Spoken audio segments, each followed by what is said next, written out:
Hey guys, it's Maddie from Let's See Plants, and today we are going to make a simple, healthy, whole food plant-based tomato lentil soup.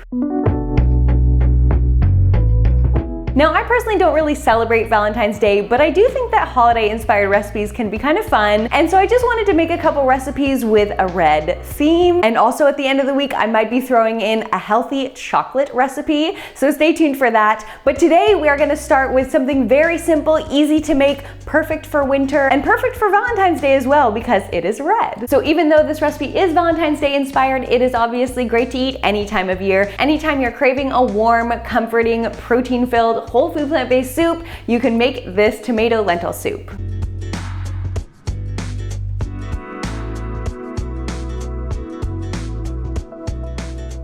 We're gonna start off by chopping 1 onion, 3 cloves of garlic, and 2 red bell peppers. We are going to do a water saute instead of using oil, so we just add a bit of water to the pan and then our chopped onions. Let those saute for a minute and then add in your garlic and a bit more water if needed. Let those simmer for a minute or two. And for today's soup, I'm going to be using this red curry paste. It's actually pretty healthy. You can see the ingredients here. There is no added oil or sugar. This is what it looks like inside. But if you don't have this red curry paste, you can alternatively use these spice combinations.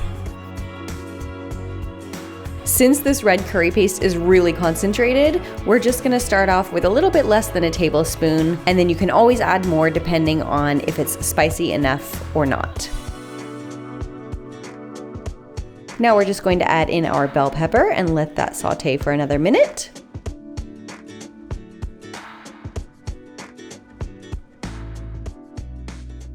Now, I really like using red lentils, not only because they're full of protein, but also they cook really quickly. Unlike most dried beans that take like 20 minutes in a pressure cooker, these cook up on the stovetop in only about 10 minutes. So these are really great to sneak into recipes, adding in that little bit of extra protein. You can use them in soups, in sauces, in stews. So versatile. I just love red lentils. But if you don't have red lentils or you just don't like them, that's totally fine. You can switch them out for other beans, although it may alter the cook times a bit.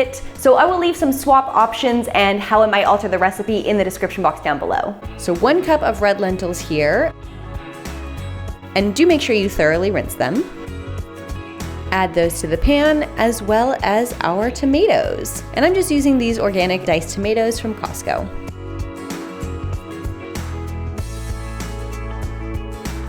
Now we're going to add in 3 cups of water, or alternatively, if you are using broth instead of broth paste, this is where you would add your vegetable broth. And since I'm using water instead of broth, I'm now going to add our Better Than Bouillon broth paste, 1 tablespoon's worth, and 2 bay leaves. Alternatively, you could use kaffir lime leaves as it will give it a more Thai flavor, but I'm just gonna use the bay leaves today. And we're gonna let that simmer for 20 minutes.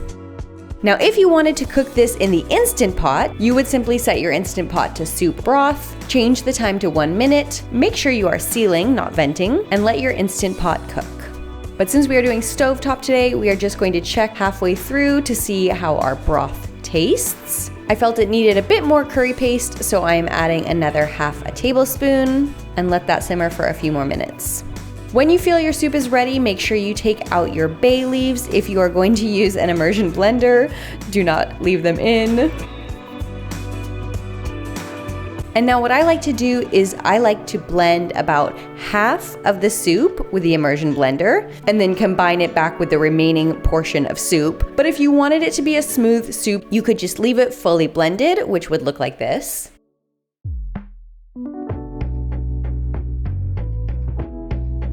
Or if you didn't want to blend it, you could just leave it chunky and even add in other vegetables that you like. We really like corn, so I'm going to add some of that in as well. And you could serve it as a chunky style soup or stew.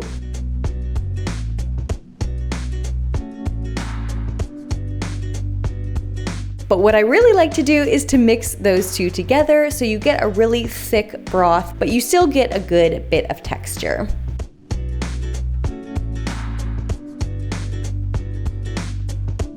So there we have it, a simple soup for the days where you need something fast but still healthy. If you are looking for any other whole food plant-based recipes to help you with weight loss or just to eat a little bit healthier, I do have a short playlist. I will leave it right here for you guys to watch after this video. Also, I will be sharing 2 more Valentine's Day inspired recipes this week, one on Wednesday and one on Friday, so don't forget to check those out. And of course, let's eat plants, and I will see you guys next time.